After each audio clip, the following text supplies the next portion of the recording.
السلام علیکم۔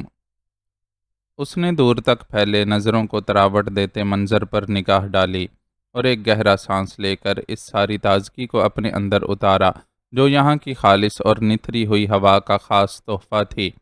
ایسا خالص اور نتھرا ستھرا سانس بھی میرے رب نے میرے نصیب میں لکھا تھا، یہ تو میں نے کبھی سوچا ہی نہیں تھا۔ اس بار اس نے نگاہ سامنے لہلہاتی فصل سے اٹھا کر آسمان کی طرف کی۔ آسمان شفاف تھا اور اس کی بہت کھلی ہوئی نیلاہٹ میں کہیں کہیں تیرتے سفید بادل یوں لگ رہے تھے جیسے ندی کے پانی میں سفید سفید بگلے شوخیاں کرتے پھر رہے ہوں۔ آسمان کی ایسی شفاف رنگت کے اس کے پس منظر میں موجود ہر شے واضح ہو کر نظروں کے سامنے آ جائے، شہر کی زندگی میں نصیب نہیں ہوتی۔ وہاں انسانی نگاہ اور منظر کے درمیان آلودگی کی وہ تہ آ جاتی ہے جو حضرت انسان کی ترقی کی خواہش نے تان رکھی ہے، اور یہ طے ہر گزرتے دن کے ساتھ دبیز تر ہوتی چلی جا رہی ہے۔ بہت سکون ہے نا یہاں؟ جی ہاں، اور میں خوش ہوں کہ میرے پیارے اس پرسکون جگہ پر موجود ہیں۔ وہ اپنی پشت پر قدموں کی آہٹ سن چکا تھا، اس لیے بالکل اچانک سنائی دینے والی آواز پر چونکے بغیر اطمینان سے نظروں کا رخ موڑا اور مسکرا کر پرسکون لہجے میں جواب دیا، مگر میں پوری طرح خوش نہیں ہوں کہ وہ جو مجھے اپنی اولاد میں سب سے پیارا ہے ہمیشہ اس منظر میں موجود نہیں ہوگا۔ خاور احمد اس کے قریب ہی بیٹھ گئے تھے۔ سب سے پیارا؟ وہ باقی سب باتوں کو چھوڑ کر ان تین الفاظ سے پیدا ہونے والی حیرت کے زیر اثر تھا۔ کہتے تو یہی ہیں کہ انسان کو ساری اولاد ایک جیسی پیاری ہوتی ہے، لیکن میں تمہیں بتاؤں کہ یہ جو بڑا بچہ ہوتا ہے وہ ہمیشہ تھوڑا سا چاہے اتنا سا ہی لیکن باقی اولاد سے ذرا زیادہ پیارا ہوتا ہے۔ انہوں نے انگوٹھے اور شہادت کی انگلی کا دائرہ بنایا اور اس دائرے میں چٹکی بھر خلا پیدا کر کے اس فرق کو ظاہر کرنے کی کوشش کرتے ہوئے مزید بولے، یہ جو پہلوٹی کی اولاد ہوتی ہے نا، اس کی حیثیت پہلے پیار جیسی ہوتی ہے۔ اس اولاد کی پیدائش سے لے کر پرورش تک کے سارے مراحل میں والدین ایک حیرت امیز مسرت سے گزرتے ہیں۔ انہیں یوں لگتا ہے کہ زندگی اس بچے کی شکل میں ہر روز ان پر ایک نیا انکشاف کر رہی ہے۔ مجھے تو کبھی اس بات کا اندازہ ہی نہیں ہوا۔ آپ خفا بھی تو اتنے رہتے تھے نا مجھ سے۔ وہ ابھی تھوڑا تھوڑا بے یقین تھا۔ جس سے پیار زیادہ ہو اس سے توقعات بھی زیادہ ہوتی ہیں۔ تم میرے بچوں میں سب سے زیادہ ذہین تھے تو مجھے لگتا تھا کہ تمہیں اپنی ذہانت کو ضائع کرنے کی بجائے اپنی سٹڈیز پر فوکس کرنا چاہیے۔ میں تمہیں کسی اعلیٰ عہدے یا اعلیٰ مقام پر دیکھنا چاہتا تھا، لیکن اب کیا؟ اب ایسا لگتا ہے کہ ہر مقام اور ترقی سے زیادہ یہ اہم ہوتا ہے کہ آپ کی اولاد سلامت رہے اور آپ اسے اپنے سامنے ہنستا بستا دیکھ سکیں۔ خاور احمد گمسم سی کیفیت میں بولتے جا رہے تھے۔ بولتے بولتے انہوں نے اچانک ہی اس کے دونوں ہاتھ تھام لیے۔ مت جاؤ نا یار، ہم یہیں ترقی یافتہ دنیا سے دور اس چھوٹے سے گاؤں میں اپنی چھوٹی سی دنیا بسا کر رہ جاتے ہیں اور ان سارے ہنگاموں کو بھول جاتے ہیں جنہوں نے ہماری زندگی کو تلپٹ کر کے رکھ دیا ہے۔ یہ ایک ایسے باپ کی خواہش تھی جس کا ہنستا بستا گھر وقت کی آندھی نے یوں بکھیر کر رکھ دیا تھا کہ اسے خود اپنا آپ یکجا کرنا بھی مشکل ہو گیا تھا۔ معاذ نے اپنے باپ کے کرب کو محسوس کیا اور ان کے ہاتھوں کو اپنی آنکھوں سے لگا کر چومتے ہوئے بولا، اگر یہ آپ کا حکم ہے تو میں اسے مان کر اپنی فرما برداری کا ثبوت دینے کے لیے تیار ہوں، لیکن اس صورت میں میرے دل و دماغ پر ہمیشہ ایک بوجھ رہے گا اور میرا ضمیر اس بات پر مجھے کچوکے لگاتا رہے گا کہ میں نے اس دھرتی اور وطن کا حق ادا نہیں کیا جس کی مٹی سے میرا خمیر اٹھا ہے۔ میں وعدہ کر کے مکر جانے کی شرمندگی سے دوچار رہوں گا اور شاید روز حشر خدا کے سامنے بھی جواب دہ ہوں کہ جو کچھ مجھے عطا کیا گیا تھا اس کے ہوتے میں نے اس کی مخلوق کی فلاح کے لیے کچھ کیوں نہیں کیا۔ ملک و قوم کی خدمت یہاں اس گاؤں میں رہ کر بھی تو کی جا سکتی ہے۔ یہاں کوئی اسکول کھول لو اور ان غریب بچوں کو مفت تعلیم دے کر اس لائق بنا دو کہ وہ ملک و قوم کی ترقی میں اپنا کردار ادا کر سکیں۔ خاور صاحب اسے ہر صورت روک لینا چاہتے تھے۔ ایسا نہیں ہوتا ابو، ہر شخص کو قدرت کی طرف سے مختلف صلاحیتیں ملتی ہیں اور اس کا دائرہ کار مختلف ہوتا ہے۔ عیدی صاحب ایٹم بم نہیں بنا سکتے تھے اور ڈاکٹر عبدالقدیر کا میدان سوشل ورک نہیں تھا۔ جذام کے مریضوں کا دکھ پیار سے بانٹ لینے کا ہنر ڈاکٹر رتفاؤ کو ہی ودیت کیا گیا تھا۔ جبکہ اپنے جسموں سے بم باندھ کر ٹینکوں کے سامنے لیٹ جانے والے لوگ اور تھے۔ سوچیں ذرا، اگر کچھ لوگوں میں یہ حوصلہ نہ ہوتا تو آج کیا دھرتی پر ہمارے ملک کا نام و نشان بھی باقی ہوتا؟ ہم تو کب کے دشمنوں کے ہاتھوں نیست و نابود ہو چکے ہوتے نا۔ تم ٹھیک کہہ رہے ہو، لیکن ٹھیک کے آگے کوئی لیکن نہیں ہوتا ابو۔ جو ٹھیک ہوتا ہے وہ بس ٹھیک ہوتا ہے۔ مسئلہ صرف یہ ہے کہ آپ کو اپنی ذات سے تھوڑا اوپر اٹھ کر دیکھنا پڑے گا اور یہ تسلیم کرنا پڑے گا کہ اس وقت آپ سے زیادہ آپ کے بیٹے کی ضرورت ملک، قوم اور انسانیت کو ہے۔ میں آپ کو بتاؤں ابو کہ ہماری تنزلی اور اغیار کی ترقی کی سب سے بڑی وجہ یہی ہے کہ وہ اپنے کام سے مخلص ہیں اور قربانی دینا جانتے ہیں، جبکہ ہم ان دونوں چیزوں سے ہی بھاگتے ہیں۔ ایسی بات نہیں ہے بیٹا، خاور احمد تھوڑے سے کھسیا گئے۔ بات تو کچھ ایسی ہی ہے ابو۔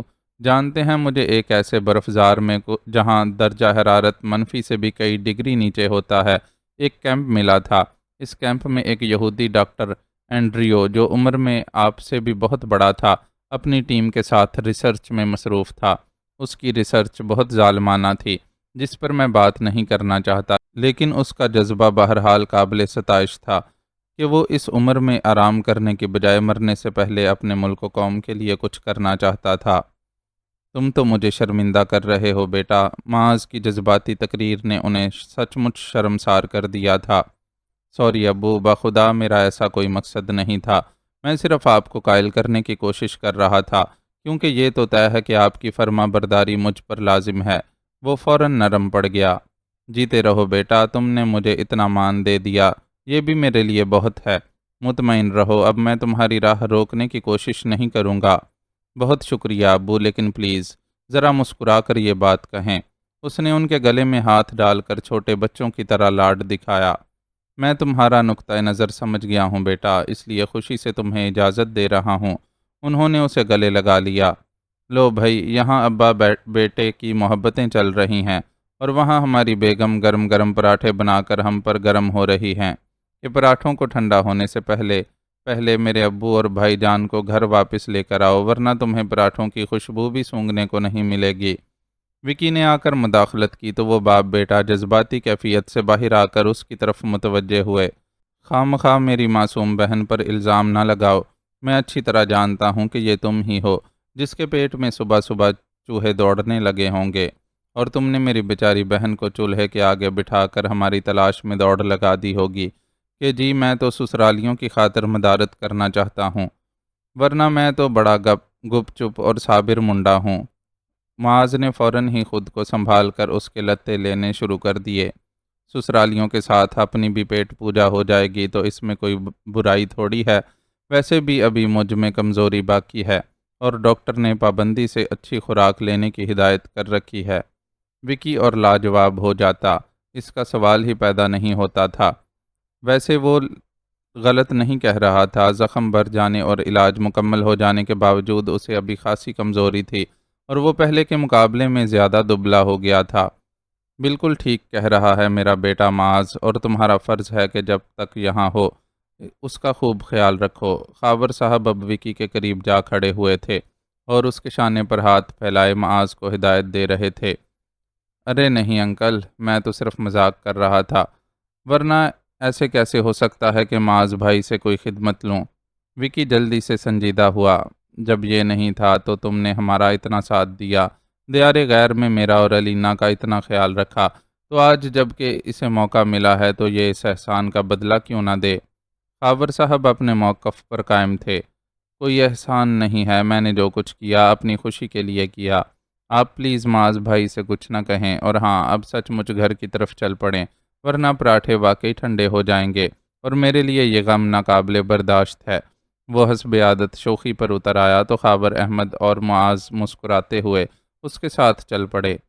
اتنی دیر کر دی، گھر پر علینا دسترخوان بچھائے ان کی منتظر تھی۔ بس واک کرتے کرتے ذرا دور چلا گیا تھا، پھر یہاں کی خوبصورتی میں گم ہو کر گھر واپس آنا ہی بھول گیا۔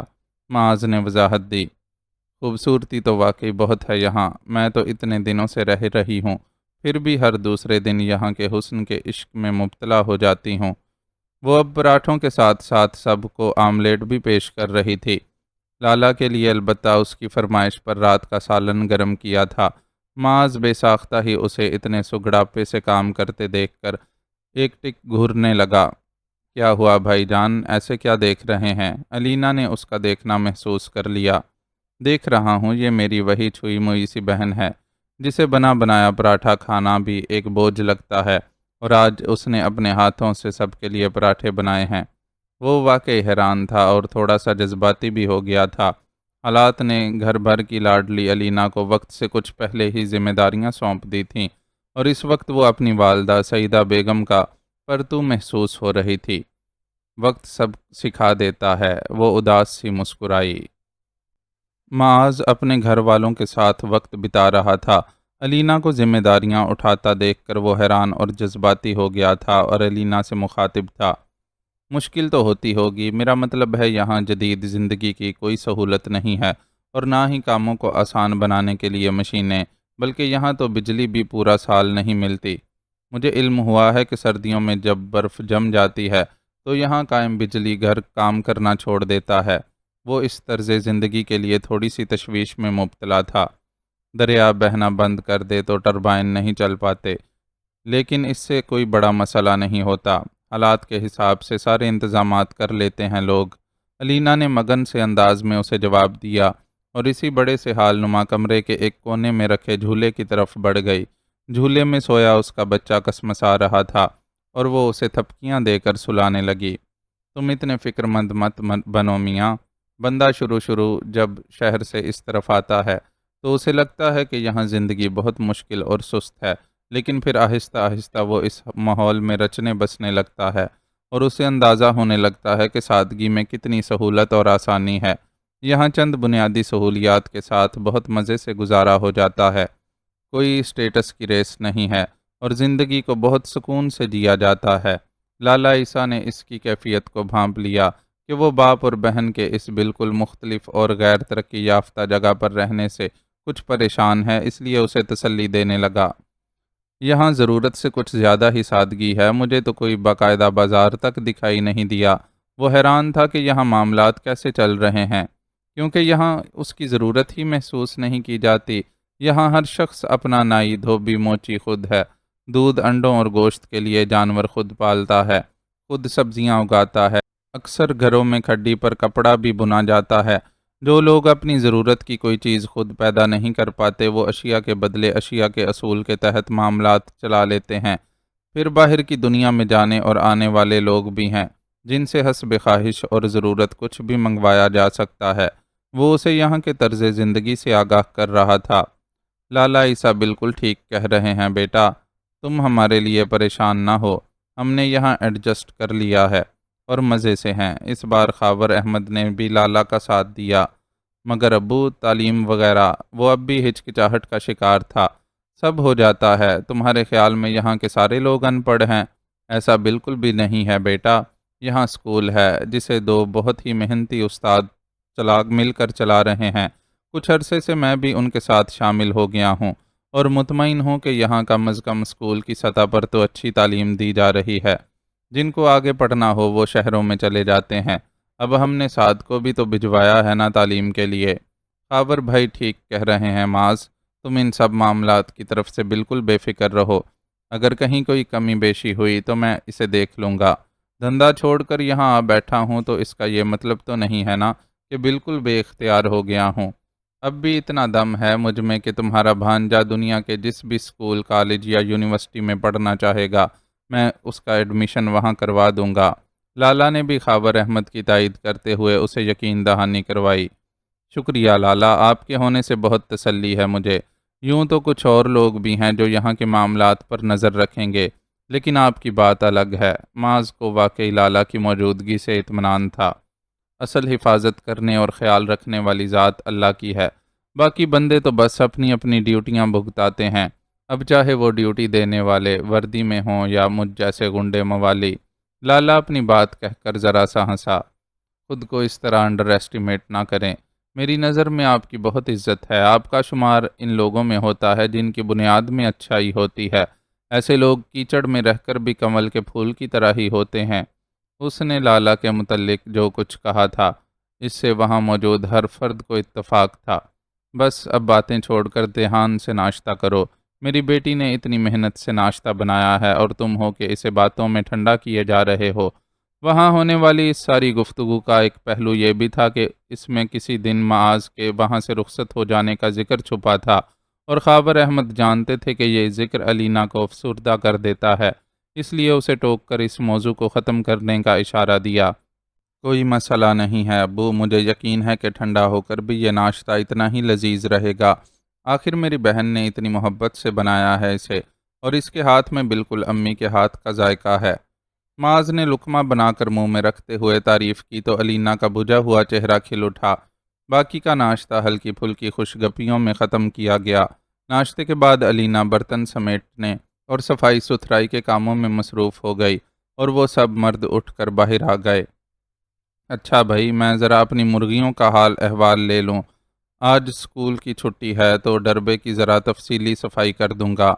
باہر آ کر خاور احمد یہ کہتے ہوئے مکان کے احاطے میں ہی بنائے گئے مرغیوں کے ڈربے کی طرف بڑھ گئے۔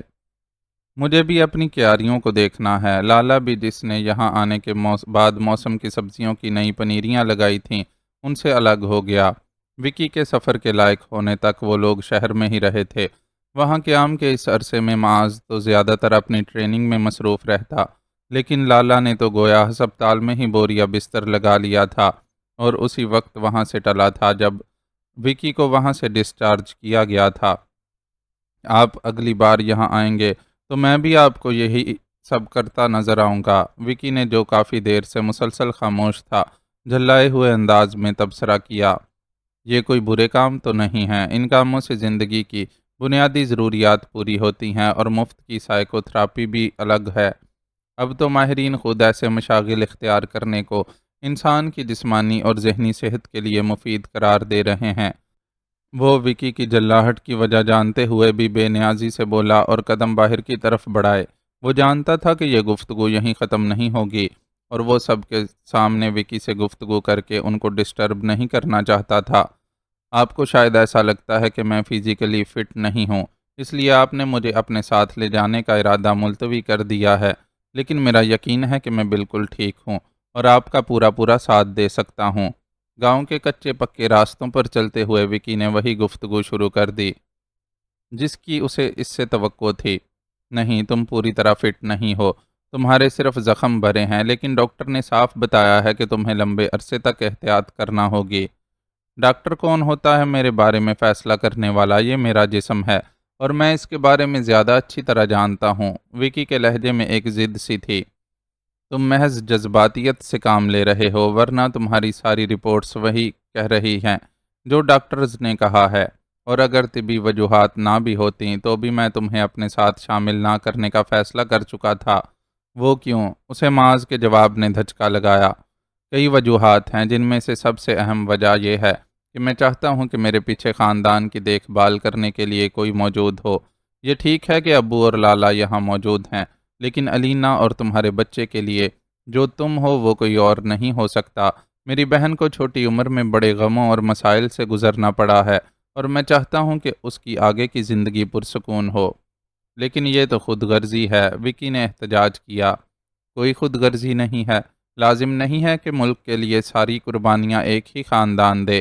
میرے گھر والوں کا بھی زندگی کی خوشیوں پر حق ہے، اور میں تم سمیت کسی کو بھی ان کا یہ حق چھیننے کی اجازت نہیں دوں گا۔ اس کے دو ٹوک انداز نے وکی کو پل بھر کے لیے گنگ ہی کر دیا۔ معاذ نے ماضی میں تو کبھی اس انداز سے گفتگو نہیں کی تھی۔ ایک اور اہم وجہ یہ بھی ہے کہ ہم نے تمہیں اس مشن کے لیے پوری طرح اہل نہیں پایا ہے۔ شیو زبان کو سیکھنا ایک ٹیسٹ تھا، اور تم اس ٹیسٹ میں قابل ذکر کارکردگی کا مظاہرہ نہیں کر سکے، جس سے ثابت ہوتا ہے کہ تم میں نئی زبانوں کو تیزی سے سیکھنے کی صلاحیت موجود نہیں ہے، جبکہ یہ بہت اہم ہے۔ کسی نئی جگہ خود کو ایڈجسٹ کرنے اور اپنی بقا کی جنگ لڑنے کے لیے ضروری ہوتا ہے کہ آپ بہت اچھی طرح نہ صحیح گزارے لائق وہاں کی زبان جانتے ہوں۔ وہ اس وقت کسی بھی طرح کی مروت سے کام نہیں لے رہا تھا، کیونکہ جانتا تھا کہ جہاں نرم پڑا وہیں وکی کا اصرار زور پکڑ لے گا۔ وہ تو میں زخمی ہونے کی وجہ سے پوری طرح فوکس۔ وکی نے جھینپ کر اپنی صفائی پیش کرنے کی کوشش کی، لیکن معاذ نے ہاتھ اٹھا کر اسے بولنے سے روک دیا۔ اس کام میں ایسے آرگومنٹس کی گنجائش نہیں ہوتی، یہ پورے ہوش و حواس میں رہ کر مر جانے یا مار ڈالنے کا کھیل ہے۔ اور ویسے بھی کیا، وکی سے اس کا لمحے بھر کا توقف بھی برداشت نہیں ہوا۔ کرنل صاحب خود ٹیم کا انتخاب کر چکے ہیں۔ اس ٹیم میں کتنے اور کون کون لوگ شامل ہیں یہ میں ابھی نہیں جانتا، لیکن یہ طے ہے کہ وہ پروفیشنلز اور بہترین ہوں گے۔ یہ آخری بات تھی جس کے بعد وکی کے پاس کچھ بھی کہنے کی گنجائش ختم ہو گئی اور اس کا منہ لٹک گیا۔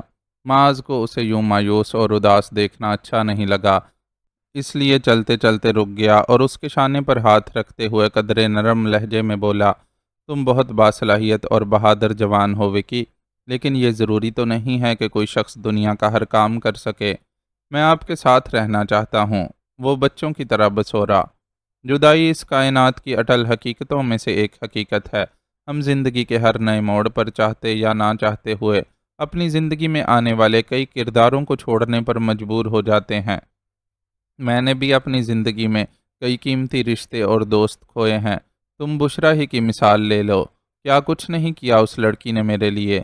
میرا بہت دل تھا کہ ایسے حالات میں جب کہ وہ اپنا بہت کچھ کھو چکی ہے، میں اس کا سہارا بنوں اور اسے زندگی کی بہت ساری خوشیاں دوں، لیکن دیکھ لو کہ میں یہ سب نہیں کر سکا اور اس نے مجھ سے کوئی شکوہ کیے بغیر اپنی زندگی کی نئی راہ کا تعین کر لیا۔ اب میں اس کے لیے صرف یہ دعا کر سکتا ہوں کہ وہ جہاں بھی رہے محفوظ اور پرسکون رہے۔ وہ بہت رسان سے اسے سمجھا رہا تھا۔ بالآخر وکی کے چہرے کے تاثرات بدلے اور ایسا لگا کہ وہ قائل ہونے لگا ہے، اگر تم بھی بشرا کی طرح مجھے کسی گلٹ میں ڈال لے بغیر ہنسی خوشی رخصت کی اجازت دو گے تو میں خود کو بہت ہلکا پھلکا محسوس کروں گا۔ اس نے لوہا گرم دیکھ کر ایک اور ضرب لگائی۔ لیکن میں آپ کو بہت مس کروں گا۔ وکی بے اختیار نم آنکھوں کے ساتھ اس کے گلے لگ گیا۔ مس تو میں بھی سب کو کروں گا یار، لیکن اس اطمینان کے ساتھ کہ دنیا کے ایک خطے میں میرا چھوٹا سا خاندان آباد ہے، اور اس خاندان کے افراد جب جب دعا کے لیے ہاتھ اٹھاتے ہیں، ان دعاؤں میں میرا نام ہوتا ہے۔ اس نے وکی کے خلوص کے جواب میں گرم جوشی کا مظاہرہ کیا۔ قریب سے گزرتی بچوں کی ایک ٹولی نے دلچسپی سے اس منظر کو دیکھا اور بلا وجہ ہی زور سے ہنس دیے۔ ان کے ہونٹوں پر یہ بے فکر ہنسی اس لیے تھی کہ معاذ اور معاذ جیسے کئی بے نام سپاہی ان کی بقا کے لیے اپنے سروں پر کفن باندھے دشمنوں سے برسرے پیکار تھے۔ بس اب مزید انتظار کی گنجائش نہیں ہے، اب کوئی حتمی فیصلہ کرنا ہی ہوگا۔ سفید بالوں اور سفید ہی بھووں والے یوان منگ نے اپنے سامنے بیٹھے عالم شاہ سے کہا تو اس کی آنکھوں میں تشویش کے رنگ تھے۔ آج سجل کو پڑنے والے بے ہوشی کے دورے کے بعد عالم شاہ کو ڈاکٹر کے کمرے میں بلایا گیا تو اسے قطعی اندازہ نہیں تھا کہ وہاں اس کی یوان منگ سے ملاقات ہو جائے گی۔ کیسا فیصلہ؟ عالم شاہ نے ایسی سہمی ہوئی آواز میں پوچھا جیسے وہ خود اپنے سوال کا جواب نہ چاہتا ہو۔ تمہاری بہن کی حالت کے بارے میں ہم نے پہلے بھی تمہیں بے خبر نہیں رکھا، اور اب بھی تم خود دیکھ رہے ہو کہ اس کی حالت ہر گزرتے دن کے ساتھ بگڑتی جا رہی ہے۔ درد کی شدت بڑھ رہی ہے اور بے ہوشی کے درمیانی وقفے گھٹتے جا رہے ہیں۔ پین کلرز نے بھی کام کرنا بند کر دیا ہے اور شاید آنے والے دنوں میں وہ سجل کی اذیت کم کرنے میں کوئی مدد نہ کر سکیں۔ یوان منگ جو کہہ رہا تھا وہ سب واقعی اس کے سامنے تھا، لیکن اس کی زبان سے سننا زیادہ خوفناک لگ رہا تھا۔ پھر کیا ہو سکتا ہے؟ الفاظ اٹک اٹک کر اس کے حلق سے برآمد ہوئے۔ آپریشن، یوان منگ نے یک لفظی جواب دیا۔ لیکن اس میں تو بہت رسک ہے نا۔ اس بار بولنے سے پہلے اسے تھوک نگل کر اپنا حلق تر کرنا پڑا تھا۔ لاڈلی بہن کے ہاتھ سے زندگی کی ڈور چھوٹتی جا رہی تھی اور وہ بے بسی سے یہ سب دیکھنے کے سوا کچھ بھی کرنے سے قاصر تھا۔ رسک تو ہے، اور تمہیں یہ فیصلہ کرنا ہے کہ اس کے سسک سسک کر مرنے کا انتظار کرو گے یا آپریشن کی اجازت دو گے۔ آپریشن کی صورت میں وہ ایک جھٹکے میں مر بھی سکتی ہے اور کوئی طبی معجزہ بھی رونما ہو سکتا ہے۔ یوان منگ کی صاف گوئی نے اسے سر پکڑ لینے پر مجبور کر دیا۔ اس کے سامنے انتخاب ہی کیا تھا، موت، صرف اور صرف موت۔ اذیت بھرے زندگی کے چند دن گزار لینے کے بعد ملنے والی موت، یا پھر ایک ہی جھٹکے میں آ جانے والی موت۔ آپریشن کی صورت میں ہمارے سامنے ایک نیا آپریشن آیا ہے جس کی وجہ سے ہم کچھ امید باندھ سکتے ہیں، لیکن اس آپشن کا استعمال تمہاری مرضی اور اجازت پر منحصر ہوگا۔ یوان منگ نے ایک مختصر سے وقفے کے بعد جو کہا اس نے اسے سر اٹھانے پر مجبور کر دیا۔ اگر کوئی امید موجود ہے تو میں ایسے کسی آپشن کو استعمال کرنے کے لیے کیوں انکار کروں گا؟ وہ حیران تھا، کیونکہ وہ آپشن خود اپنی جگہ ایک رسک ہے۔ پلیز پہیلیاں نہ بجھوائیں، جو کہنا چاہتے ہیں وہ ایک بار میں ہی کہہ دیں۔ وہ تھوڑا سا جھنجلا گیا۔ اس سرجری کے لیے ہماری نگاہ انتخاب پروفیسر اینڈریو پر جا ٹھہری ہے۔ خاص طور پر مجھے لگتا ہے کہ اینڈریو ہی وہ شخص ہے جو اس خطرناک کام کو کامیابی سے انجام دے سکتا ہے۔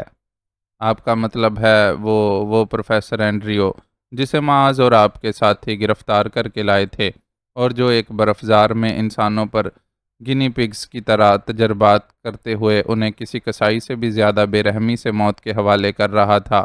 یوان منگ کے جواب نے اسے حیرت سے بھی زیادہ صدمے میں مبتلا کر دیا، اور یوں اسے آنکھیں پھاڑ پھاڑ کر دیکھنے لگا جیسے اس کی دماغی حالت پر شبہ ہو۔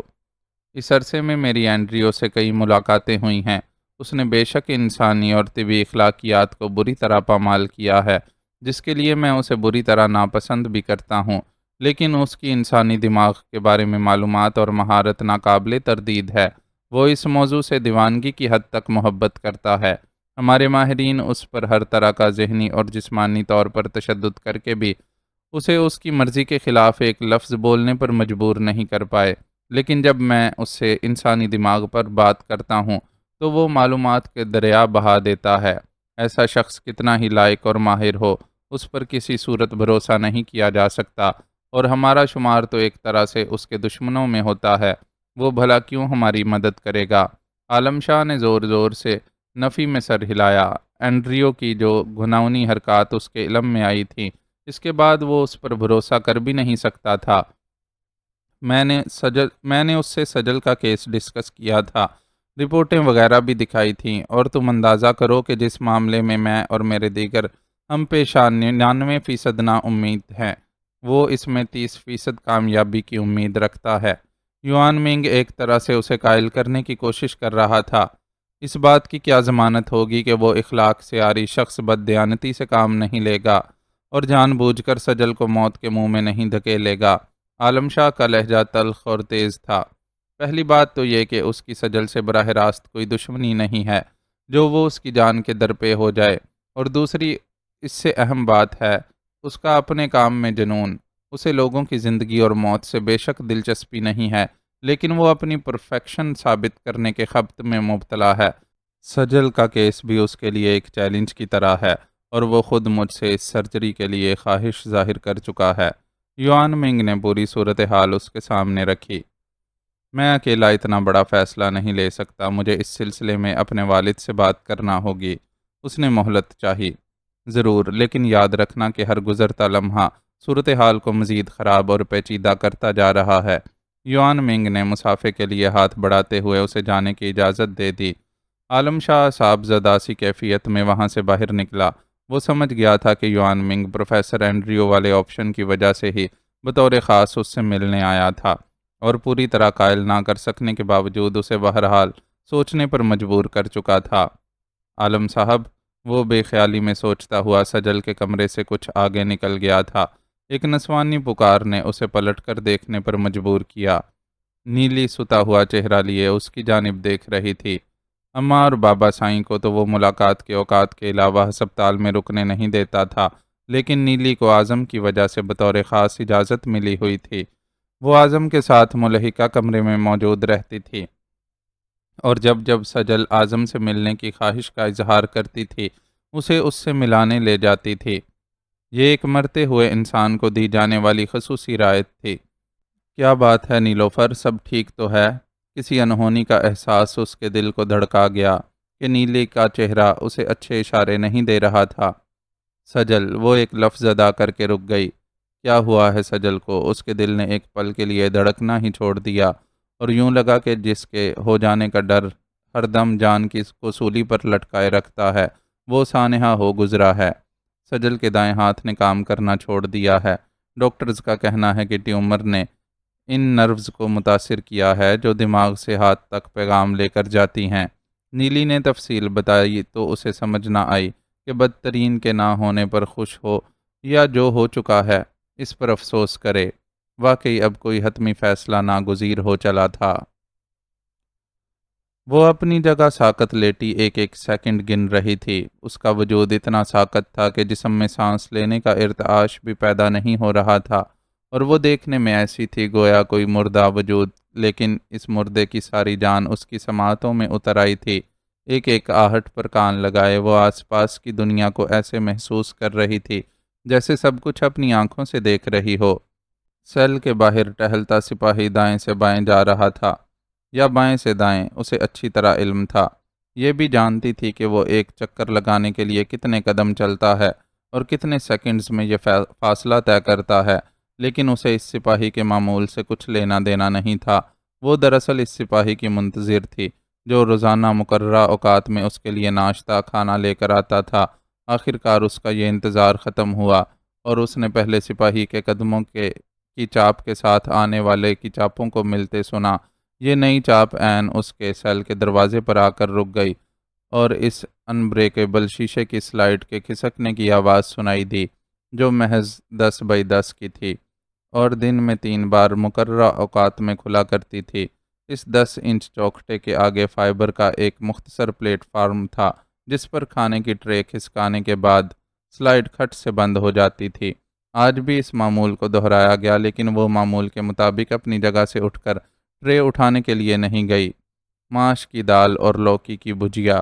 اس کی تیز قوت شامہ نے فوراً خوشبوؤں کا تجزیہ کر کے اسے ٹرے میں موجود کھانے کے بارے میں آگاہ کر دیا۔ رات کے کھانے میں دال سبزی ملنا بھی ایک معمول تھا جو اس کے یہاں قیام کے عرصے میں کبھی نہیں بدلا تھا۔ سرخ گوشت، مچھلی یا مرغی پر مشتمل کھانے دوپہر میں فراہم کیے جاتے تھے، جبکہ ناشتے میں عموماً ڈبل روٹی، انڈے، مکھن، دودھ اور جیم کو عدل بدل کر کے پیش کیا جاتا تھا۔ قید میں اتنی معیاری اور متوازن غذا کی فراہمی ایک نعمت تھی، لیکن یہ نعمت اسے محدود مقدار میں فراہم کی جاتی تھی، چنانچہ اس بات کی کوئی گنجائش نہیں تھی کہ وہ موٹی ہو سکے۔ خود اسے بھی اپنی فٹنس کا بہت خیال رہتا تھا، اس لیے اس مختصر جگہ پر بھی ممکنہ ورزش ضرور کرتی تھی۔ اسے علم تھا کہ جب وہ ورزش کرتی ہے تو باہر ٹہلتے سپاہی کے قدموں کی رفتار شیشے کی چوکھٹی سلائڈ کے پاس سے گزرتے ہوئے دھیمی ہو جاتی ہے۔ صبح اور رات کی شفٹ میں ڈیوٹی دینے والے سپاہیوں کے معمول میں کبھی تبدیلی نہیں آتی تھی، لیکن سپہر سے رات 12 بجے تک ڈیوٹی دینے والا سپاہی اپنے دونوں ساتھیوں سے مزاجاً مختلف تھا، اور جب وہ رات کے کھانے کے تقریباً 1.5 گھنٹے بعد اپنی معمول کی ہلکی پھلکی ورزشیں شروع کرتی تھی تو اس کے قدموں کی آوازیں واضح طور پر مدھم ہوتی محسوس کرتی تھی۔ سپاہی کی خود میں دلچسپی محسوس کر کے اس نے غیر محسوس طور پر اس سے دوستی کا آغاز کیا تھا۔ پہلے 1-2 دن محض مسکراہٹوں کا تبادلہ ہوا تھا، پھر ہلکی پھلکی اشارے بازی ہونے لگی تھی، اور آخر کار نوبت یہاں تک آ گئی تھی کہ رات 11 سے 12 کے درمیان جب اس خاموش جگہ کی خاموشی ویرانی میں بدل جاتی تھی، شیشے کا چوکھٹا کھسکتا تھا اور وہ دونوں اس کے آر پار کھڑے ہو کر ایک دوسرے سے باتیں کرتے تھے، چھوٹی چھوٹی بے معنی اور بظاہر بے ضرر باتیں۔ ان باتوں کے نتیجے میں وہ جانتی تھی کہ اس سپاہی کا نام شفیع محمد تھا۔ وہ پنجاب کے کسی چھوٹے سے گاؤں کا رہنے والا تھا اور اپنے ڈھیر سارے بہن بھائیوں کے درمیان محرومی کی زندگی گزارتا کسی نہ کسی طرح میٹرک کر کے فوج میں آ گیا تھا۔ فوج کی اس معمولی سی ملازمت نے نہ تو اسے آسودہ کیا تھا اور نہ ہی اس کی محرومی کا ازالہ۔ وہ پچھلے کئی سالوں سے خود بے حد قناعت سے گزارا کرتا، تنخواہ کا بڑا حصہ گاؤں بھجوا رہا تھا تاکہ وہاں موجود اس کی اوپر تلے کی بہنیں بیاہی جا سکیں۔ 3 بہنوں کو ان کے گھر کا کر دینے کے باوجود اس کی شادی کا مستقبل قریب میں کوئی امکان نہیں تھا، کیونکہ اول ابھی مزید ایک بہن شادی کے لیے باقی تھی۔ دوم ماں کی خواہش تھی کہ اس کی شادی سے پہلے گھر کی مرمت کرنے کے ساتھ ساتھ ایک کمرہ مزید ڈال لیا جائے۔ وہ اپنی بے کیف اور بے رنگ زندگی سے بیزار تھا، اور اس کے لیے یہی بہت بڑی بات تھی کہ ایک حسین ترین عورت کے حسن سے آنکھیں سینکنے کے ساتھ ساتھ اس سے بات چیت کا موقع بھی مل رہا تھا۔ اس نے شفیع محمد کو اپنے بارے میں جو معلومات فراہم کی تھیں، ان میں اس بات پر زور دیا گیا تھا کہ اسے کسی بڑی غلط فہمی کے تحت گرفتار کیا گیا ہے، ورنہ وہ ایک عام پاکستانی شہری ہے جس کا اس کے شوہر کی وفات کے بعد کوئی سہارا نہیں رہا تھا، اور وہ شوہر کے بعد اپنے طور پر اس کے چھوڑے ہوئے کاروبار کو سنبھالنے کی کوشش کر رہی تھی۔ اسے اپنی گرفتاری کی جو واحد وجہ سمجھ آئی تھی وہ یہ تھی کہ شادی سے قبل وہ افغان شہری تھی اور اس کا شوہر اپنے کاروباری دورے کے دوران اسے افغانستان سے بیاہ کر لایا تھا۔ شفیع محمد اس کے اس خیال سے اتفاق کرنے کے ساتھ ساتھ اس کے لیے دل میں ہمدردی بھی محسوس کرنے لگا تھا، اور اس وقت تو بالکل ڈھہ جاتا تھا جب وہ آنکھوں میں آنسو بھر کر بھرائی ہوئی آواز میں کہتی تھی، تمہیں نہیں معلوم شفیع کہ جب وہ مجھے انویسٹیگیشن روم میں لے جاتے ہیں تو میں کس ذہنی اور جسمانی اذیت سے گزاری جاتی ہوں۔ کبھی کبھی میرا دل چاہتا ہے کہ خودکشی کر لوں، لیکن یہاں خودکشی کا سامان بھی تو میسر نہیں۔ رب سے مایوس نہیں ہوتے جی، مجھے پوری امید ہے کہ وہ آپ بے گناہ کو یہاں سے ضرور رہائی دلائے گا۔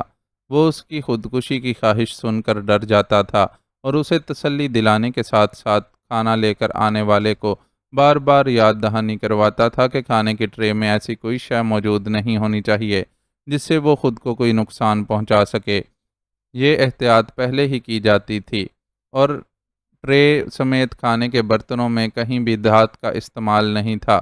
چھری کانٹوں کا تو سوال ہی پیدا نہیں ہوتا تھا، چمچے بھی محض فائبر کے ہی مہیا کیے جاتے تھے۔ ایک روز اس نے کہا، کبھی کبھی مجھے تم سے بھی ڈر لگتا ہے شفیع، خیال آتا ہے کہ تمہارے اوپر والوں نے تمہیں مجھے ٹریپ کرنے کے لیے تعینات کیا ہے۔ شاید وہ سمجھتے ہیں کہ دوستی کے جال میں پھنس کر میں باتوں ہی باتوں میں تمہیں اپنے بارے میں کوئی کلو دے دوں گی، لیکن یقین کرو کہ ایسا کچھ ہے ہی نہیں، تو میں بتاؤں گی کیا؟ نہیں جی نہیں، ایسی کوئی بات نہیں ہے۔ اوپر والے ہم عام سپاہیوں کو عقل سے کورا سمجھتے ہیں، ان کے نزدیک ہم اس لائق ہی نہیں ہیں کہ ایسا کوئی مغز ماری کا کام کر سکیں۔ ہمیں جاگتے رہنا تے ہوشیار رہنا سے آگے اوپر سے کوئی حکم ہی نہیں ملتا۔ اس کے شکوک و شبہات سے گھبرایا شفیع اپنی صفائی دینے کے چکر میں یہ بھی بھول گیا کہ وہ محض تاکہ جھانکی کرتا تھا۔ اس تاکہ جھانکی میں اشارے بازی شامل کر کے اسے دوستی تک لانے میں سارا کردار اس کا تھا۔ ایک دن اس نے پوچھا تھا، کیا یہ ٹھیک ہے شفیع کہ میرے سیل میں کوئی کیمرہ یا خفیہ مائک نصب نہیں کیا گیا ہے؟ بالکل ٹھیک ہے جی، ادھر اول تو عورتیں لائی ہی بہت کم جاتی ہیں، اور کبھی کوئی لائی جائے تو اس پر کیمرہ نہیں لگاتے جی۔ اوپر والے مزاج کے تیکھے اور سخت بے شک ہیں، پر عورت کا احترام ہر حال میں کرتے ہیں۔ شفیع نے اپنے اعلیٰ افسران کی خوبیاں جوش و خروش سے بیان کیں، جس کے جواب میں اس نے اپنی تیکھی ناک ایک ادا سے چڑھائی تھی اور زور کی ہوں کرتے ہوئے منہ بنا کر بولی، سب دکھاوا ہے جو تم چھوٹے رینک کے لوگوں کو متاثر کرنے کے لیے کیا جاتا ہے، ورنہ میں جو ہر دوسرے دن انویسٹیگیشن کے نام پر بلائی جاتی ہوں، مجھ سے بڑھ کر ان کے اخلاق و کردار سے بھلا کون واقف ہو سکتا ہے؟ اس کے اس انکشاف پر شفیع کا منہ بہت دیر تک بے یقینی کے انداز میں کھلا رہا تھا، لیکن اس دن کے بعد اس نے دل میں فیصلہ کر لیا تھا کہ اگر اسے اس مظلوم لڑکی کو اس قید سے نکالنے کا موقع ملا یا اس نے ایسی کوئی فرمائش کی تو وہ اس کا ہر ممکن ساتھ دے گا۔ ابھی تک دونوں میں سے کوئی بھی صورت پیش نہیں آئی تھی، اس لیے روزانہ کا معمول اور شفیع کی تانک جھانک جاری تھی۔ آج بھی کھانا مہیا کرنے والے سپاہی کو واپس گئے گھنٹہ بھر گزرا ہوگا کہ شفیع کی پر اشتیاق نظروں نے شیشے کے چوکھٹے سے اندر کا نظارہ کرنے کے لیے بھٹکنا شروع کر دیا، لیکن نظریں پلیٹ فارم پر بری ہوئی ٹرے سے ٹکرائیں تو وہ ٹھٹک گیا۔ وہ چاہے کتنی ہی مایوسانہ باتیں کرتی تھی، لیکن ایسا ایک بار بھی نہیں ہوا تھا کہ اس نے فراہم کردہ کھانا قبول نہ کیا ہو۔ شفیع کے اندر بہت سے اندیشے جاگے اور اس نے بے قراری سے قریب جا کر شیشے لگے چوکھٹے سے اندر جھانکا۔ تھوڑی سی کوشش کے بعد وہ اسے اپنے فرشی بستر پر ساکت لیٹی ہوئی دکھائی دی۔ اس کی تشویش میں مزید اضافہ ہو گیا۔ جب سے وہ اس کی پہرے داری پر مقرر ہوا تھا اس نے کبھی اسے یوں بے وقت آرام کرتے نہیں دیکھا تھا۔ کچھ دیر گم گم کی کیفیت میں رہنے کے بعد اس نے رپورٹ کرنے کا فیصلہ کیا۔ جب تک ایک کیپٹن ڈاکٹر سمیت وہاں پہنچا شفیع محمد متعدد بار سیل کے اندر جھانک چکا تھا۔ کیپٹن آیا اور سیل کا لاک کھلا تو سب سے پہلے اندر جانے والا شخص سپاہی شفیع محمد تھا۔ اس نے ڈاکٹر سے بھی پہلے اس کا بے جان سا ہاتھ تھام کر نبض ٹٹولنے کی کوشش کی۔ نبض پر انگلیاں جمتیں اس سے قبل اس کی کن پٹی پر جما کر ایک ہاتھ پڑا اور اپنے گھومتے سر کو سنبھالنے کی کوشش میں اسے علم ہی نہیں ہو سکا کہ کب اس کے ہولسٹر سے گن نکل کر اس کے ہاتھ میں چلی گئی ہے اور وہ سپرنگ کی طرح اچھل کر بستر سے ڈاکٹر تک کا فاصلہ طے کر چکی ہے۔ کسی نے کوئی غلط حرکت کرنے کی کوشش کی تو ڈاکٹر کی کھوپڑی اس کی گردن پر سلامت نہیں رہے گی۔ اس کی آواز میں جو گراہٹ تھی اس نے شفیع کے چکراتے سر کو مزید چکرا کر رکھ دیا۔ کل تک وہ جس کی بے گناہی اور مظلومیت کے قصے سن رہا تھا، آج وہ شیرنی بنی سب کو آنکھیں دکھا رہی تھی۔ کیا چاہتی ہو تم؟ سب سے پہلے کیپٹن نے ہی اپنے حواس سنبھالے۔ سیف ایگزٹ ود سواری، اس نے بھی بنا تامل اپنا مطالبہ سامنے رکھ دیا۔ یہ نہیں ہو سکتا، یہاں سے نکلنا اتنا آسان نہیں ہے۔ کیپٹن نے فوراً انکار کیا۔ اس صورت میں ڈاکٹر زندہ نہیں رہے گا اور اسے تم میری لاسٹ وارننگ سمجھو۔ وہ پہلے سے زیادہ خطرناک لہجے میں گرائی۔ اس طرح تم اپنی مصیبت مزید بڑھا لو گی۔ کیپٹن اس سے ہر صورت مذاکرات کر کے ہتھیار چھوڑ دینے پر راضی کرنے یا خود چھیننے کا موقع تلاش کر رہا تھا۔ میں جن الزامات کے ساتھ یہاں ہوں، اس کے بعد اپنے لیے کسی آسانی کا سوچ بھی نہیں سکتی۔ وہ صاف مرنے یا مارنے پر تلی ہوئی تھی۔ مجھے اپنے آفیسر سے بات کرنا ہوگی۔ کیپٹن نے بے بسی کا اظہار کیا۔ میرے جانے کے بعد کرتے رہنا۔ ابھی میری راہ روکی تو نہ تم زندہ بچو گے نہ یہ ڈاکٹر۔ اس کا لب و لہجہ اور تیور ایسے تھے کہ شفیع ایک کونے میں کھڑا بس ٹکر ٹکر اس کی شکل ہی دیکھے جا رہا تھا۔ باہر چلو، اس نے کسی جواب کا انتظار کیے بغیر ڈاکٹر کو ٹہکا لگایا۔ اس نے لاچاری سے کیپٹن کو دیکھا اور اس کی آنکھوں میں بھی بے بسی دیکھ کر چپکے سے قدم آگے بڑھا دیے۔ وہ خود کو پوری طرح ڈاکٹر کی آڑ میں چھپائے۔ جس مہارت سے آگے بڑھ رہی تھی، اس سے اس کے مکمل تربیت یافتہ ہونے کا احساس ہو رہا تھا۔ اس عمارت میں بہت زیادہ لوگ نہیں تھے، لیکن جو موجود تھے ان کے لیے بھی کوئی موقع نہیں تھا کہ اسے بے بس کر کے ڈاکٹر کو اس سے نجات دلا سکیں۔ آس پاس بھگدڑ مچی ہوئی تھی، ہاتھوں میں ہتھیار تیار تھے، لیکن کوئی ایسا زاویہ نہیں مل رہا تھا کہ ڈاکٹر کو زد میں آنے سے بچا کر صرف اور صرف اسے نشانہ بنا سکیں۔ تمہاری گاڑی کون سی ہے؟ باہر کھلے میں آ کر اس نے وہاں موجود 3 گاڑیوں کو دیکھتے ہوئے ڈاکٹر سے پوچھا۔ وہ ڈاکٹر نے سفید ٹویوٹا کرولا کی طرف اشارہ کیا۔ چابی نکالو، اس نے ڈاکٹر کو حکم دیا اور ارد گرد منڈلاتے سایوں پر ایک نظر ڈال کر بلند آواز میں بولی، میرے پاس موت یا آزادی کے سوا کوئی تیسرا آپشن نہیں ہے، لیکن یاد رکھنا کہ اگر مجھے موت کو چننا پڑا تو سب سے پہلے ڈاکٹر کی موت کو یقینی بناؤں گی۔ لاک کھولو، اعلان کر چکنے کے بعد اس نے ڈاکٹر کو نیا حکم دیا اور اس کے لاک کھلنے کے دوران بھی اس کے ساتھ جڑی رہی۔ ہتھیاروں کی لبلبی پر انگلی جمائے بیٹھے ہوئے افراد کے لیے اب واحد امید یہی تھی کہ وہ ڈاکٹر کو ڈرائیونگ سیٹ پر بٹھا کر خود دوسری سمت سے بیٹھنے کے لیے گھوم کر آئے گی تو وہ اسے نشانہ بنا سکیں گے، لیکن اس نے یہ موقع بھی فراہم نہیں کیا۔ جیسے ہی ڈرائیونگ سائیڈ کا دروازہ کھلا، وہ ڈاکٹر کو اپنے ساتھ ہی گھسیٹتی ہوئی اس جانب سے پہلے خود اندر داخل ہوئی، پھر ڈاکٹر کو بھی بٹھا لیا۔ یہ کام اس نے اتنی پھرتی سے کیا تھا کہ طاق میں بیٹھے ہوئے افراد دیکھتے ہی رہ گئے تھے۔ اس نے ڈاکٹر کو گریبان سے پکڑ کر کچھ اس انداز میں اپنے ساتھ ساتھ اندر گھسیٹا تھا کہ ڈاکٹر کا جسم اس کے لیے ڈھال بن گیا تھا۔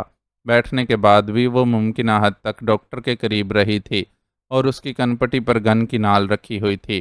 کنپٹی پر رکھا یہ ہتھیار نہ صرف ڈاکٹر کو ہر ہدایت خاموشی سے ماننے پر مجبور کر رہا تھا، بلکہ آس پاس والوں کو بھی تھامے ہوئے تھا۔ وہ سب ہتھیار شناس تھے اور جانتے تھے کہ اگر انہوں نے اسے نشانہ بنایا تو وہ خود گولی نہ بھی چلائے تو گولی لگنے کے نتیجے میں اس کے جسم کو لگنے والے جھٹکے سے یہ کام خودکار طور پر بھی ہو سکتا ہے۔ ڈاکٹر جیسے قابل اور معزز شخص کی زندگی بچانے کے لیے وہ خون کے گھونٹ پینے پر مجبور تھے۔ گیٹ بھی کھولنا پڑا۔ جیسے ہی ٹویوٹا کرولا گیٹ سے باہر نکلی، انہوں نے وہاں کھڑی باقی 2 گاڑیوں کی طرف دوڑ لگائی۔ کھٹاکھٹ گاڑیوں کے دروازے کھلے، انجن غرائے اور تعاقب شروع ہو گیا۔ موبائل فون ہے تمہارے پاس؟ اس نے اپنے تعاقب میں آتی گاڑیوں کو ایک نظر دیکھا اور پھر ڈاکٹر سے سوال کیا۔ جواب اسبات میں ملا تو اگلا حکم صادر کیا، اپنے کیپٹن کو کال ملاؤ اور فوراً سپیکر پر ڈالو۔ ڈاکٹر کے پاس تعمیل کے سوا کیا چارہ تھا؟ ڈرائیونگ کرنے کے ساتھ ساتھ اس نے یہ کام بھی سر انجام دیا۔ اپنی گاڑیاں ڈاکٹر کی گاڑی سے دور رکھو۔ اگر مجھے کوئی قریب دکھائی دیا تو اس چلتی سڑک پر ایسے گولیاں برساؤں گی کہ انسانی جانے جانے کے ساتھ ساتھ سارا ٹریفک درہم برہم ہو جائے گا اور تمہاری گاڑیوں کو راستہ نہیں ملے گا۔ دھمکی دے کر اس نے خود ہی سلسلہ منقطع کر دیا۔ فوراً ہی فون دوبارہ بجنے لگا۔ اس نے اسے اٹھا کر باہر پھینکا اور پیچھے آتی گاڑیوں کا جائزہ لینے لگی۔ اچھے خاصے ٹریفک کے باوجود وہ اپنی تعاقب کار دونوں گاڑیوں کو پہچان سکتی تھی۔ دونوں گاڑیوں نے فاصلہ کافی بڑھا لیا تھا، لیکن تعاقب بدستور جاری تھا۔ تمہاری گاڑی میں ٹریکر لگا ہے؟ اس نے ڈاکٹر سے سوال کیا۔ جس کا جواب اس نے محض اس بات میں سر ہلا کر دیا، ٹریکر لگا ہے، اسٹوپڈس پھر بھی پیچھا کر رہے ہیں۔ وہ بڑبڑائی اور یکدم ہی اپنا اور گن کا رخ بدل کر ایک فائر کیا۔ پیچھے سے آتی ایک تیز رفتار گاڑی نشانہ بن کر بری طرح لہرائی۔ اس کے قریب سے گزرتی بائک ہٹ ہو کر سڑک پر پھسلی اور بائکر اچھل کر ایک دوسری گاڑی کے بونٹ پر جا گرا۔ وہ اپنی دھمکی کو عملی جامہ پہنا چکی تھی اور باقی کام لوگوں کی بوکھلاہٹ نے کر دیا۔ وہاں جو افراتفری مچی تھی، اس کے بعد امید نہیں تھی کہ ان کے تعاقب میں آنے والی گاڑیوں کو آگے آنے کا راستہ مل سکے گا۔ یہ اچھا نہیں کیا تم نے، کئی لوگ زد میں آ گئے ہوں گے، شاید کوئی مر بھی گیا ہو۔ ڈاکٹر نے افسوس کا اظہار کیا۔ اس میں میرا نہیں، تمہارے لوگوں کا قصور ہے۔ اگر وہ میری بات مان لیتے تو اس کی نوبت نہیں آتی۔ بے نیازی سے جواب دے کر اس نے ڈاکٹر کو سفر کی سمت سے آگاہ کیا۔ اب وہ پہلے کے مقابلے میں کافی ریلیکس تھی۔ اتفاقاً کوئی دیکھ بھی نہیں سکا تھا کہ فائر کس نے کیا ہے، اس لیے سفر آرام سے جاری رہا۔ وہ ٹریکر کے ذریعے بھی ہماری لوکیشن معلوم کر سکتے ہیں، اس کے لیے تمہیں پریشان ہونے کی ضرورت نہیں ہے۔ اس کے ہونٹوں پر ایک معنی خیز مسکراہٹ چمکی، جسے ڈاکٹر نہیں دیکھ سکا، اور اس کی ہدایت کے مطابق سفر جاری رکھا۔ چند منٹوں میں گاڑی ایک ایسی ندی پر بنائے گئے پل پر چڑھ گئی جس میں صاف پانی صرف شدید بارش کے دنوں میں ہی نظر آتا تھا، ورنہ سارا سال سیوریج کے پانی کی شمولیت کے باعث آلودہ ہی دکھائی دیتی تھی۔ یقیناً تم اپنی رہائی کے سلسلے میں سوچ رہے ہوگے۔ لازمی سی بات ہے، زندگی سے رہائی چاہتے ہو یا اس سے؟ اس نے گن ذرا کی ذرا ڈاکٹر کی نظروں کے سامنے کی۔ سڑک پر آنے کے بعد سے اس نے گن ڈاکٹر کی کنپٹی سے ہٹا کر پسلیوں سے لگا دی تھی کہ کسی کی نظروں میں نہ آ سکے۔ کیا مطلب؟ ڈاکٹر اس کے سوال پر بوکھلا گیا۔ سیدھا سا مطلب ہے، میرے ساتھ تعاون کرو گے یا نہیں؟ اتنی دیر سے اور کیا کر رہا ہوں؟ وہ بنا گیا۔ اپنی جان بچا رہے ہو، اس نے اطمینان سے جواب دیا۔ تو آگے بھی میرا خودکشی کا کوئی ارادہ نہیں ہے۔ ڈاکٹر کا لہجہ جلا کٹا تھا۔ اچھی بات ہے، انسان کو سب سے زیادہ اپنی زندگی کا ہی خیال ہونا چاہیے۔ اس نے ڈاکٹر کو سراہا، پھر بات کو آگے بڑھاتے ہوئے بولی، پل سے اترنے کے بعد تم مجھے گاڑی سے اتار دو گے اور خود سیدھے شارع فیصل تک جاؤ گے۔ وہاں پہنچنے سے پہلے تم نے کہیں رکنا نہیں ہے۔ خیال رہے میں پیچھے رکشے میں تم پر نظر رکھوں گی، اس لیے مجھے دھوکہ دینے کی کوشش نہ کرنا۔ شارع فیصل پر پہنچنے کے بعد تم آزاد ہوگے کہ جس کو چاہو اپنے بارے میں اطلاع دیتے پھرو۔ جب تمہیں رکشے میں میرے پیچھے پیچھے وہاں تک آنا ہی ہے تو بہتر ہے ساتھ ہی چلی چلو۔ ڈاکٹر کو اس کا پروگرام کچھ سمجھ میں نہیں آیا اور الجھ کر بولا، تم سے تمہاری رائے نہیں مانگی ہے۔ اس نے روکھے لہجے میں جواب دیا اور پھر مطالبہ کیا، اپنا والیٹ میرے حوالے کر دو۔ ڈاکٹر کو بادل نخواستہ یہ مطالبہ بھی پورا کرنا پڑا۔ اس کا پھولا ہوا والیٹ بتا رہا تھا کہ اندر اچھی خاصی رقم موجود ہے۔ بس یہیں اتار دو۔ اس نے پل ختم ہوتے ہی ایک قطار میں کھڑے رکشے دیکھ کر مطالبہ کیا۔ ڈاکٹر نے فوراً گاڑی کو ایسے بریک لگائے جیسے جانے کب سے اسی ایک حکم کا منتظر ہو۔ وہ گاڑی سے اتری اور لپک کر ایک رکشے میں بیٹھ گئی۔ اس سفید کرولا کے پیچھے چلو۔ ڈاکٹر اسے اتارتے ہی گاڑی آگے بڑھا لے گیا تھا۔ اس نے رکشے والے کو تیز لہجے میں حکم دیا، کیا لفڑا ہے بی بی؟ اس نے ٹراؤزر اور ٹی شرٹ میں ملبوس لڑکی کو شک سے دیکھتے ہوئے پوچھا۔ کوئی لفڑا نہیں ہے، وہ میرا شوہر ہے اور غصے میں مجھے یہاں اتار گیا ہے۔ مجھے اس کے پیچھے جانا ہے۔ جلدی جلدی بتا کر اس نے والیٹ سے 1000 کا نوٹ نکال کر اس کی طرف بڑھایا تو رکشے والے نے دانت نکالتے ہوئے نوٹ تھاما اور تیزی سے رکشہ آگے بڑھا دیا۔ اسے گاڑی سے اترتے ہوئے تو بہرحال وہ دیکھ ہی چکا تھا، اس لیے اس کے بیان پر زیادہ شک نہیں گزرا تھا۔ اپنے پاس موجود سب سے مشکوک شے یعنی گن گاڑی سے اترتے ہوئے وہ اتنی ہوشیاری سے گاڑی میں ہی چھوڑ آئی تھی کہ ڈاکٹر کو خبر ہی نہیں ہو سکی تھی۔ اس کے بالکل سر پر پہنچنے کی ضرورت نہیں ہے، لیکن اتنے قریب ضرور رہنا کہ اسے مرر میں تمہارا رکشہ دکھائی دیتا رہے اور وہ جان لے کہ میں اس کے پیچھے ہوں۔ سفید کرولا سمیت ہر جانب نگاہ رکھے اس نے اس کی تیز رفتاری پر ٹوکتے ہوئے مکمل ہدایت دی تو اس نے ایک بار پھر دانت نکالے اور رفتار قدرے کم کر دی۔ آگے وہ ایک ایسی سڑک پر پہنچ گئے جہاں ٹریفک بہت زور کا تھا اور گاڑیوں کی رفتار خود بخود ہی بہت ہلکی ہو گئی تھی۔ میں یہاں اتر رہی ہوں، لیکن تمہیں شارع فیصل تک کرولا کا پیچھا جاری رکھنا ہے۔ بے ایمانی کا سوچنا بھی نہیں، میں نے نمبر نوٹ کر لیا ہے۔ کام پورا نہ ہوا تو تم اور تمہارا رکشہ دونوں پولیس اسٹیشن پہنچ جاؤ گے۔ اس نے 500 کا نوٹ مزید اسے تھمایا اور ساتھ دھمکی بھی لگائی، آپ بے فکر رہو بی بی، اپن اپنی روزی حلال کر کے کھاتا ہے۔ رکشہ ڈرائیور نے اسے یقین دہانی کروائی، لیکن وہ اس کی بات پوری سنے بغیر ہی دھیمی رفتار سے چلتے رکشے سے اتر چکی تھی۔ رکشہ ڈرائیور کو اس کی پھرتی نے حیران کیا، لیکن پھر وہ سر جھٹک کر آگے بڑھ گیا۔ وہ بھی چلتے ٹریفک میں راستہ بناتی سڑک پر بائیں جانب نکل گئی اور وہاں سے ایک ٹیکسی میں بیٹھ گئی۔ کئی سواریاں بدلنے کے بعد وہ مچھیروں کی ایک بستی میں داخل ہوئی تو رات اپنا اچھا خاصا سفر طے کر چکی تھی۔ لیکن بستی میں جگہ جگہ لوگ بیٹھے ہوئے تھے۔ وہ لوگ ٹی شرٹ اور ٹراؤزر میں ملبوس اس تنہا عورت کو دیکھ کر چونکے تو ضرور تھے، لیکن اس کا بے خوف و بااعتماد انداز انہیں اس کی راہ میں آنے کی ہمت نہیں کرنے دے رہا تھا۔ اس نے بستی کے ایک دروازے پر دستک دی تو متجسس آنکھوں نے جان لیا کہ وہ کیوں اتنی بے خوف دکھائی دے رہی تھی۔ اس دروازے تک آنے والے مہمان کو چھیڑنے کی کسی میں بھی جرت نہیں تھی۔ وہ پوری جاں فشانی سے صحن میں رکھے لکڑیوں کے ڈھیر سے نبرد آزما کلہاڑی کی مدد سے انہیں چھوٹے ٹکڑوں میں کاٹنے میں مصروف تھا۔ مشقت سے اس کے ماتھے پر پسینہ چمک رہا تھا اور ہونٹ تھوڑے سے بھینچے ہوئے تھے، لیکن وہ ہاتھ روکے بغیر مسلسل اپنے کام میں مصروف تھا۔ اس مصروفیت میں دروازے پر ہونے والی بلند دستک نے خلل ڈالا۔ بیٹا، دروازے پر دیکھو کون ہے۔ باورچی خانے سے زرمینہ گل کی مصروف سی آواز سنائی دی تو اسے مجبوراً کلہاڑی ہاتھ سے رکھ کر دروازہ کھولنے جانا پڑا۔ سامنے خوش رنگ ملبوسات میں دو خواتین کھڑی تھیں۔ ان میں سے ایک خاتون کو وہ پہلے بھی دو ایک بار یہاں آتے ہوئے دیکھ چکا تھا، اس لیے بنا کوئی سوال کیے اندر آنے کا راستہ دے دیا۔ کون ہے عمار؟ اندر سے زرمینہ گل نے آواز لگا کر پوچھا۔ ہم ہیں چچی جان، آنے والیوں میں سے ایک نے آواز لگا کر بتایا۔ وہ کسی کی بھی طرف توجہ دیے بغیر ایک بار پھر پہلے والی جگہ پر جا کھڑا ہوا اور کلہاڑی اٹھا کر دوبارہ اپنا کام شروع کرنے کا ارادہ کیا، لیکن چہرے پر نظروں کی تپش نے اسے نظر اٹھا کر دیکھنے پر مجبور کر دیا تھا۔ 18-19 سال کی گلابی رنگت والی ایک لڑکی پرتجسس نظروں سے اس کی طرف دیکھ رہی تھی۔ نظریں ملیں تو ایک پل کے لیے تھوڑی سی گڑبڑا گئی، پھر سنبھل کر مسکراتے ہوئے بولی، میں پریوش ہوں۔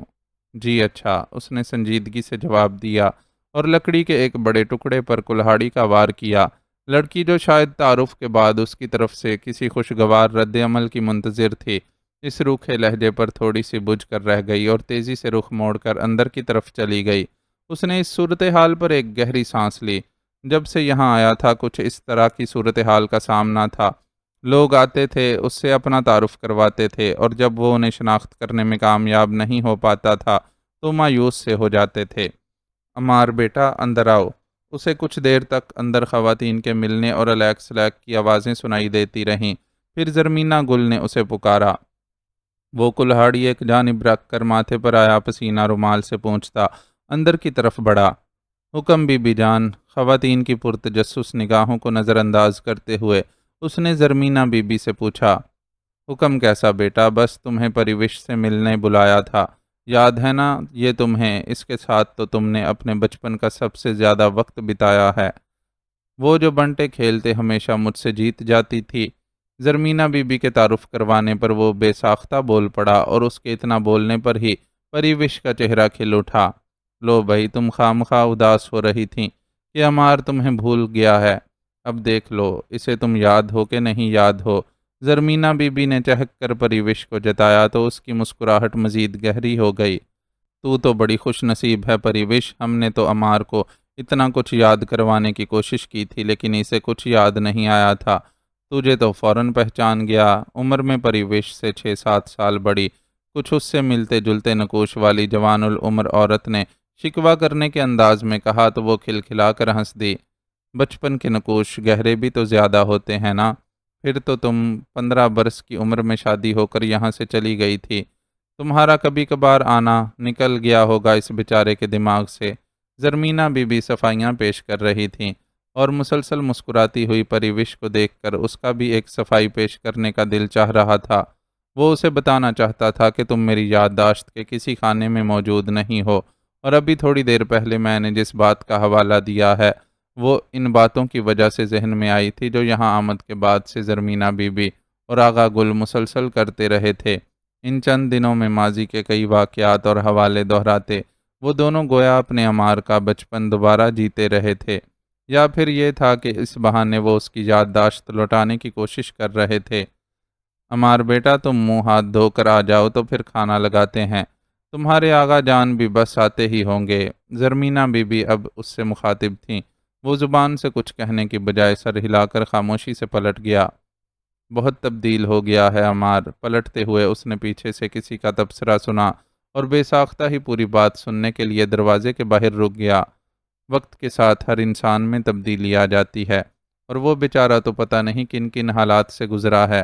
ہمیں ہر وقت اس پر تبصرے کرنے کے بجائے اس کا ساتھ دینا چاہیے۔ مجھے یقین ہے کہ یہاں سب کے درمیان رہتے ہوئے آہستہ آہستہ اسے بہت کچھ یاد آ جائے گا۔ وہ پری وش تھی جو بہت رسان سے دوسروں کو سمجھا رہی تھی۔ لڑکی سمجھدار ہے، اس نے دل میں سوچا۔ پری بالکل ٹھیک کہہ رہی ہے۔ ویسے بھی میں تمہیں بتاؤں کہ میرا عمار صرف ظاہری طور پر بدلا ہے، فطرت اس کی وہی پہلے والی نیک ہے۔ جب سے آیا ہے مجھے لگتا ہے وہی پرانے دن لوٹ کر آ گئے ہیں۔ پہلے ہی کی طرح بھاگ بھاگ کر گھر کے سارے کام کرتا ہے۔ سونے سے پہلے میرے اور اپنے آغا جان کے پاؤں دبانے کی عادت ابھی تک قائم ہے۔ آج بھی دیکھو صبح سے لکڑیاں کاٹ کر رکھ رہا ہے کہ سیزن شروع ہونے سے پہلے سارا انتظام ہو جائے۔ زرمینہ بی بی کا لہجہ فخر و محبت میں ڈوبا ہوا تھا۔ ان کے اس انداز پر اس کا اپنا دل عجیب سا ہونے لگا اور خاموش قدموں سے چلتا وہاں سے دور ہٹ گیا۔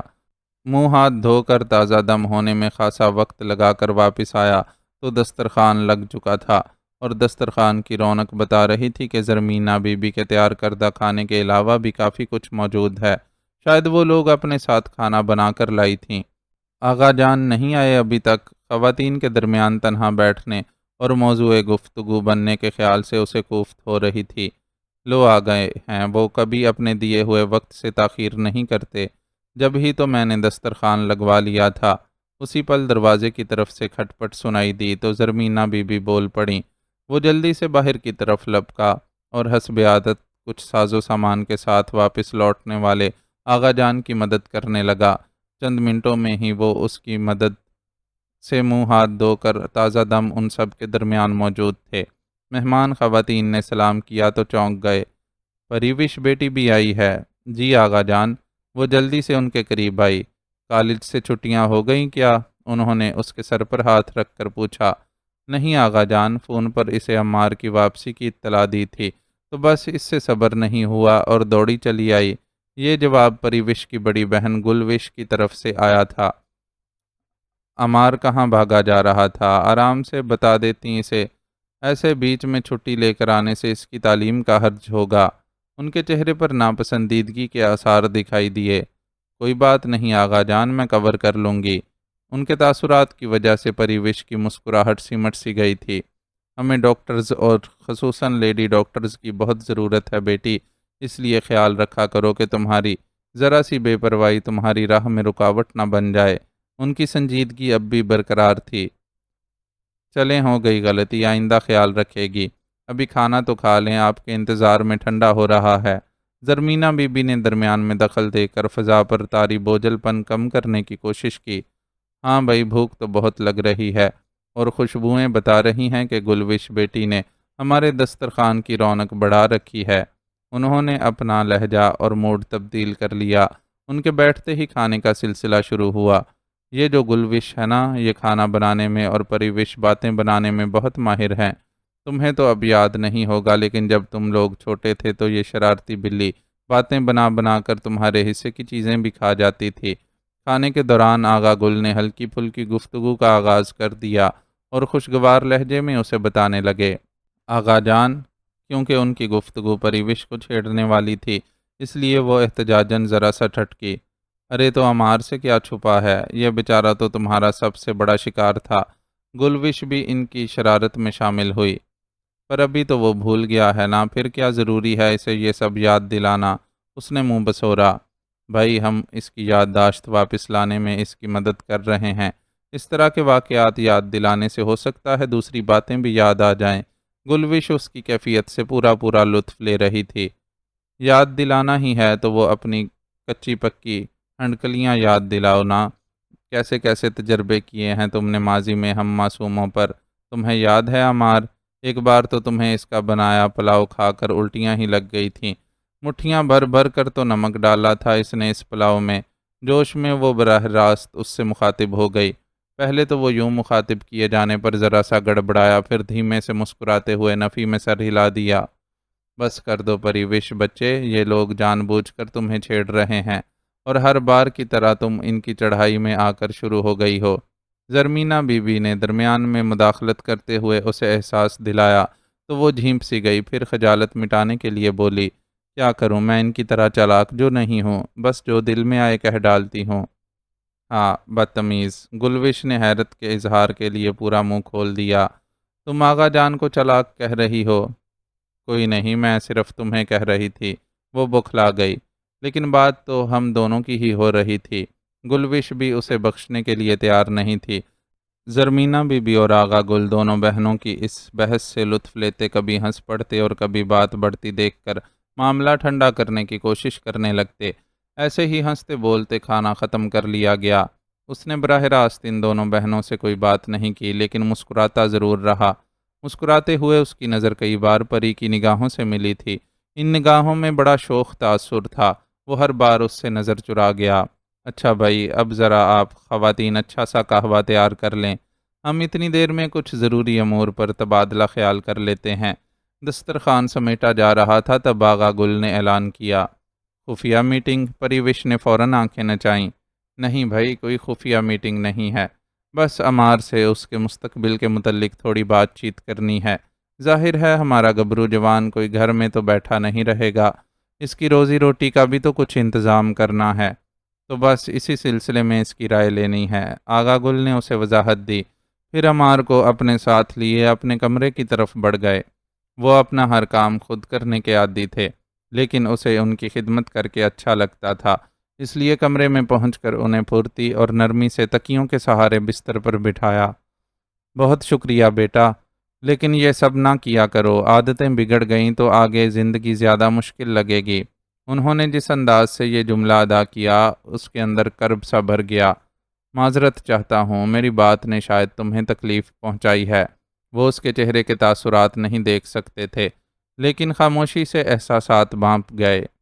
برا نہیں لگا، بس یہ سوچ کر اداس ہو گیا ہوں کہ میں کبھی اپنے سے وابستہ ہو جانے والوں کے لیے وہ نہیں کر پاتا جو کرنا چاہتا ہوں یا جس سے انہیں خوش کر سکتا ہوں۔ وہ ایک موڑا گھسیٹ کر ان کے سامنے بیٹھ گیا۔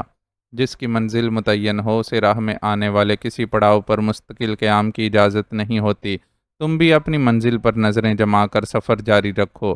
انہوں نے اسے نصیحت کی، پھر موضوع گفتگو بدلتے ہوئے بولے، آج میں بینجامن سے ملا تھا، اس سے تمہاری ملازمت کے لیے بات کر لی ہے۔